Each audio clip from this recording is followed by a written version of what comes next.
Bollywood cafe आज explain कर रहा है एक पॉलिश मूवी। ये मूवी पॉलिश फिल्म फेस्टिवल की अवार्ड विनिंग मूवी है। इस मूवी में एक मदर और एक सन के रिलेशनशिप को बखूबी उजागर किया गया है। अपने मॉम की ऊटपटांग हरकतों की वजह से एक बच्चा किस तरह से उस माहौल में अपने आप को संभालने की कोशिश करता है, देखेंगे हम इस मूवी में। पोलैंड के एक गांव में एक मॉम और उसका बेटा पैट्रिक रहते हैं। इस गांव की पॉपुलेशन बहुत ही कम है, लेकिन ये एक टूरिस्ट स्पॉट है। पैट्रिक के फादर यहाँ से कहीं दूर जॉब करते हैं, इसलिए मॉम और सन को हमेशा यहाँ पे अकेला ही रहना पड़ता है। पैट्रिक शुरू से ही यहाँ पे रहा है, इसलिए वो हमेशा से अकेला महसूस करता है। पैट्रिक के लिए उसकी दुनिया सिर्फ और सिर्फ उसकी माँ ही है। वो अपनी मदर के साथ ही हमेशा खेलता है, वो अपनी मदर के साथ ही साइकिलिंग करता है, वो अपनी मदर के साथ ही हमेशा स्विमिंग करता है, लेक के पास जाता है, गेम खेलता है। उसका कोई और फ्रेंड है ही नहीं। उसकी सारी दुनिया उसकी मॉम ही है। वो अपनी मॉम के साथ अपनी गांव के पास चलने वाली ट्रेन के साथ रेस भी लगाता है और ये उनका डेली का रूटीन है। पैट्रिक की दुनिया जैसे उसकी मॉम ही है। पैट्रिक की सारी दुनिया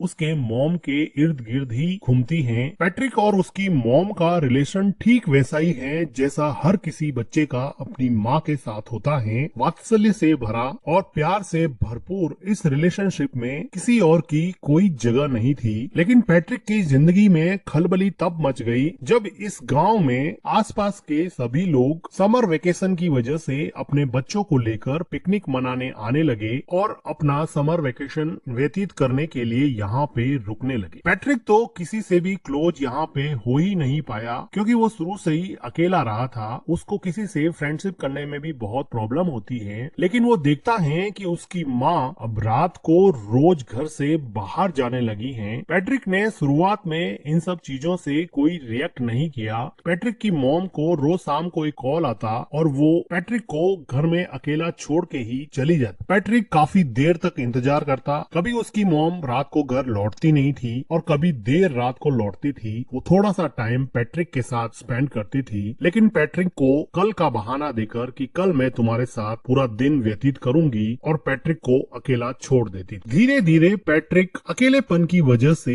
एंजाइटी और डिप्रेशन का शिकार होने लगा। वो अपने अकेलेपन से कोप अप नहीं कर पा रहा था, क्योंकि उसके कोई फ्रेंड भी नहीं थे। अगले दिन वो देखता है कि उसके पड़ोस में कोई नई लड़की आई है जो शायद अपना समर वेकेशन यहाँ बिताने के लिए पास में रहने लगी है। पैट्रिक उस लड़की से दोस्ती करने की कोशिश करता है, लेकिन टिपिकल टीनेजर की तरह वो लड़की उसको कोई रेस्पॉन्स नहीं देती है। अगले दिन पैट्रिक की मॉम जब फिर से घर के बाहर जाने लगती है तो पैट्रिक को बहुत बुरा लगता है और वो अपनी मॉम के ड्रेस पर जूस से भरा ग्लास गिरा देता है, जिसकी वजह से उनकी मॉम उस पर बहुत चिल्लाती है और उसको डांटने लगती है। वो उसके मन की हालत नहीं समझ पा रही थी कि वो अंदर से कितना अकेला फील कर रहा है, लेकिन जैसे उसको कोई फर्क ही नहीं पड़ता, वो अपनी ड्रेस चेंज करके फिर से शाम को अपने बॉयफ्रेंड से मिलने के लिए निकल जाती है। पैट्रिक अपनी मॉम का पीछा करता है। वो देखता है कि कहाँ जाती है। कुछ देर जाने पर उसको पता चलता है कि वो हमेशा अपने एक बॉयफ्रेंड से मिलती है। पैट्रिक को अपनी मॉम के पीछे जाते समय एक हिरन का बच्चा दिखता है जो अकेला सड़क पर घूम रहा था। ये डायरेक्टर का मेटाफर है कि किस तरह से हिरन के बच्चे को भी उसकी माँ ने अकेला छोड़ दिया है और वो इस सुनसान से जंगल में अकेला घूम रहा है, जैसे कि पैट्रिक भी अपनी माँ के बिना इस पूरे गांव में पूरे समर वेकेशन में अकेला पड़ गया है। पैट्रिक को हिरन के बच्चे को देख के जैसे कुछ सांत्वना मिली और वो अगले दिन नए दोस्त बनाने के लिए तैयार हो गया। वो पास में आई लड़की माइका से बात करने लगा और थोड़ी देर एक दूसरे से बात करने के बाद में वो दोनों एक दूसरे के दोस्त बन गए। माइका बताती है कि उसके पेरेंट्स का डिवोर्स हो चुका है। वो खुद भी बहुत अकेला महसूस करती है। अब माइका और पैट्रिक में काफी दोस्ती हो जाती है और अब पैट्रिक वो सारी एक्टिविटी जो अपनी माँ के साथ किया करता था, साइकिलिंग करना, स्विमिंग करना और लेक के पास बैठ के टाइम स्पेंड करना, ये सारी चीजें अब वो माइका के साथ करने लगा। उसको माइका के साथ अब मजा आने लगा और अब वो अपने लोनलीनेस को और एंजाइटी को थोड़ा कम कर सकता है और अपना पेन माइका के साथ शेयर कर सकता है। उसको अभी अपने मॉम की कमी कम खलने लगी थी। अगले दिन पैट्रिक के घर पे वो लेडी आती है जिसके हस्बैंड के साथ पैट्रिक पैट्रिक की मॉम का अफेयर चल रहा होता है। वो पैट्रिक को तो कुछ कह नहीं पाती है और उसकी मॉम उसके घर पे नहीं होती है, तो अकेली बैठ के वो बहुत रोती है। पैट्रिक एक वेल बिहेव बॉय की तरह उसको कुछ खाने को देता है। उसी शाम को पैट्रिक के डैड का कॉल आता है और पैट्रिक की मॉम उसके डैड से बात करते हैं। तो पैट्रिक की मॉम पैट्रिक को कहती है कि तुम अपने डैड को मेरे अफेयर के बारे में कुछ नहीं बताओगे, मैं तुम्हें वार्न करती हूँ। वो उससे कसम लेती है कि तुम अपने डैड को मेरे अफेयर के बारे में कुछ नहीं बताओगे। पैट्रिक कसम देता है कि मैं अपने डैड को आपके अफेयर के बारे में कुछ नहीं बताऊंगा। पैट्रिक को लगा कि ये बात मानने से उसकी मॉम उसके साथ ज्यादा टाइम स्पेंड करेगी, लेकिन उसकी मॉम को कोई फर्क नहीं पड़ने वाला था। पैट्रिक अब इतना परेशान हो चुका था कि वो मेन डोर की कीज भी छुपाने लगा। वो अपनी मॉम को जाने से रोकने लगा, लेकिन उसकी मॉम उसको मार के उससे लड़ झगड़ के भी अपने बॉयफ्रेंड से मिलने जाती थी। पैट्रिक चाहे अकेला बैठ के कितना भी परेशान हो, उसको जैसे कोई फर्क ही नहीं पड़ता। पैट्रिक के लिए अब एकमात्र सहारा उसकी नई नई दोस्त माइका थी, जिसके साथ वो काफी टाइम स्पेंड किया करता था और यहाँ के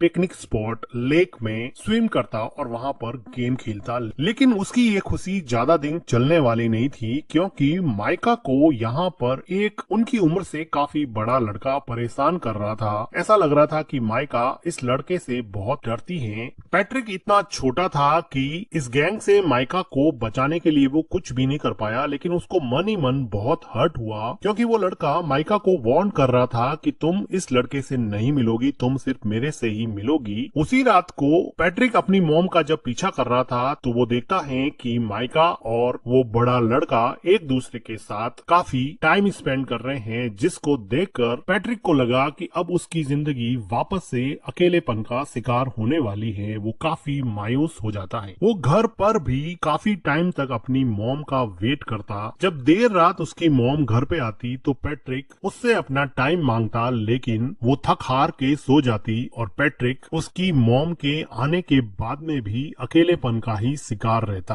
अगले दिन सुबह पैट्रिक को माइका मिलती है और वो माइका को पूछता है कि क्या उस लड़के ने तुम्हारे साथ कोई जबरदस्ती की थी? तो माइका जैसे डर गई हो और वो डर के मारे वहाँ से भाग के घर में चली जाती है। पैट्रिक उसको जाके पूछता है कि हुआ क्या, मुझे ये तो बताओ। वो बिना कुछ बोले ही रोने लग जाती है। पैट्रिक को ऐसा लगता है कि उसके साथ जबरदस्ती की गई है। वो दौड़ के जाता है और उन लड़कों के ग्रुप में उस लड़के पे अटैक करता है, लेकिन एक छोटा बच्चा उससे कैसे लड़ेगा और वो बड़ा लड़का पैट्रिक को ओवर पावर कर देता है और पैट्रिक यहाँ पे कुछ नहीं कर पाता। थोड़ी देर बाद में माइका वापस पैट्रिक के पास आती है और उसको समझाने की कोशिश करती है कि हम दोनों अच्छे दोस्त बन सकते हैं, तुम इतना हर्ट क्यों हो गए हो। लेकिन पैट्रिक को डीप डाउन कहीं पे हर्ट हो गया था। वो वापस से माइका से बात ही नहीं करना चाहता था, क्योंकि वो ऑलरेडी अपनी मॉम से बहुत ज्यादा हर्ट था और जब माइका ने भी उसे हर्ट किया तो वो इमोशनली वायलेंट हो गया और वो अपने इमोशन को कंट्रोल नहीं कर पा रहा था। अपने गुस्से को, अपने फ्रस्ट्रेशन को माइका के ऊपर निकाल दिया और माइका को उल्टा सीधा बोला, जिसकी वजह से अब माइका को वापस हर्ट हुआ और अब माइका वहाँ से चली जाती है। पैट्रिक को बिल्कुल समझ में नहीं आ रहा था, क्योंकि वो छोटा सा बच्चा था, उसको समझ नहीं आ रहा था कि इन सब सिचुएशन से कैसे निकले। उसकी मॉम उसको बिल्कुल भी सपोर्ट नहीं करती थी, ना उसको गाइड करती थी। उसके आसपास कोई भी पेरेंटल गाइडेंस नहीं होने की वजह से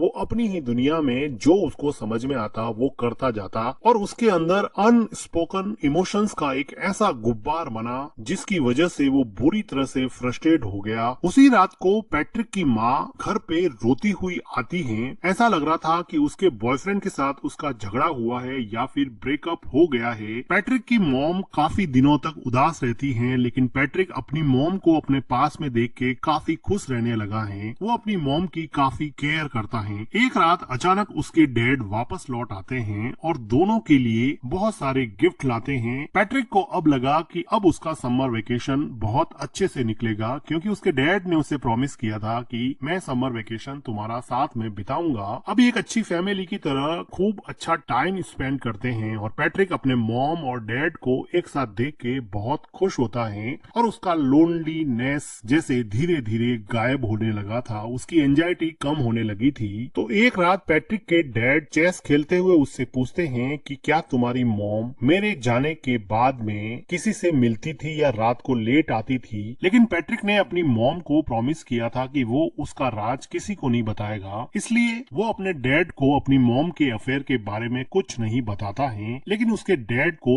इस बात पे डाउट हो जाता है क्योंकि पैट्रिक की मॉम का बिहेवियर काफी चेंज हो गया था। उसी टाइम पे पैट्रिक के घर पे माइका आती है और वो उससे बात करने के लिए कहती है। माइका के कहने पर पैट्रिक उसके साथ साइकिलिंग पे जाता है और लेक में स्विम करने के बाद में माइका उसको बताती है कि अब मेरा समर वेकेशन खत्म होने को है, मैं यहाँ से चली जाऊंगी। माइका को पैट्रिक को हर्ट करने पर काफी दुख लग रहा था, लेकिन पैट्रिक अब इसमें कुछ ज्यादा कर नहीं सकता क्योंकि अगर समर वेकेशन खत्म होगा तो माइका को जाना ही पड़ेगा। वो अपने घर पहुंचता है और वो देखता है कि सीढ़ियों पर वही लेडी जो थोड़े दिन पहले उसके घर आई थी वो सीढ़ियों से नीचे उतर रही है। वो अंदर जाके देख रहा है कि उसके डैड बाथरूम में बैठे बैठे रो रहे हैं। उसको समझ में आ जाता है कि उस लेडी ने उसकी मॉम के अफेयर के बारे में उसके डैड को बता दिया है, क्योंकि उस लेडी के हस्बैंड के साथ ही उसकी मॉम का अफेयर चल रहा था। तो इस बात से दुखी होके उसके डैड ने अब ये डिसाइड किया है कि अब वो यहाँ नहीं रहेंगे और वापस जॉब करने चले जाएंगे और शायद कभी वापस नहीं आएंगे। पैट्रिक की मॉम पैट्रिक के डैड को समझाने की कोशिश करती है, लेकिन जब आप रिश्तों की बुनियाद